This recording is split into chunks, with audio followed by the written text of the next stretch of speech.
All right, so week after week, month after month, the conversation for most Americans continues to be surrounded around both the current economy and the housing market. It's all everyone seems to be talking about. And for some experts, the headline continues to be that the housing market is headed for a crash. And after interest rates started to rise last summer, most economists began predicting that we could see housing prices fall 10 to 15% nationwide in 2023. And by the fourth quarter of 2022, it seemed that most of the American public had put their home shopping on the back burner. In fact, more than 37% of surveyed Americans believed home prices would fall dramatically in 2023. This fear, of course, caused many potential home buyers and home sellers to hesitate about their buying and selling plans entering the new year. But now we fast forward to 6 months later, and the summer of 2023 is off to a red-hot start, with home prices quickly rebounding from the minimal depreciation experienced at the end of 2022. But the biggest question remains is this: when will we see things start to change? And the truth is, no one can guarantee what tomorrow will bring. Markets change quickly. Home prices, home appreciation, all of these factors can and will eventually stabilize. But if you look at real estate from a macroeconomic viewpoint, one thing never changes.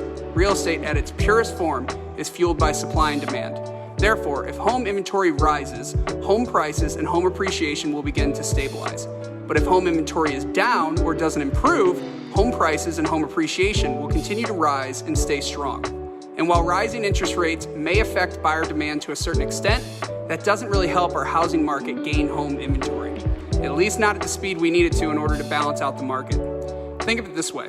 Did you know, at the end of 2021, according to the Consumer Financial Protection Bureau, there was an estimated 23 million home loan applications in the United States alone. So that means roughly less than 1% of Americans were applying for home loans in just one single year.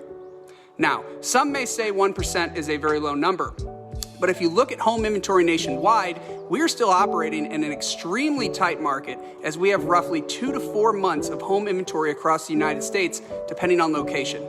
Let's dig a little deeper.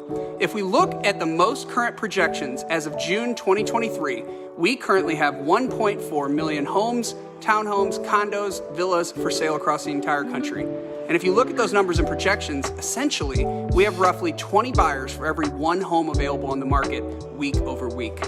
And all of this doesn't even really take into account that we are selling roughly 10,000 homes a day. The bottom line is this: until home inventory starts to rise, until we start seeing more than 2 to 3 months of home inventory on the market nationwide, home prices and home appreciation will continue to stay steady.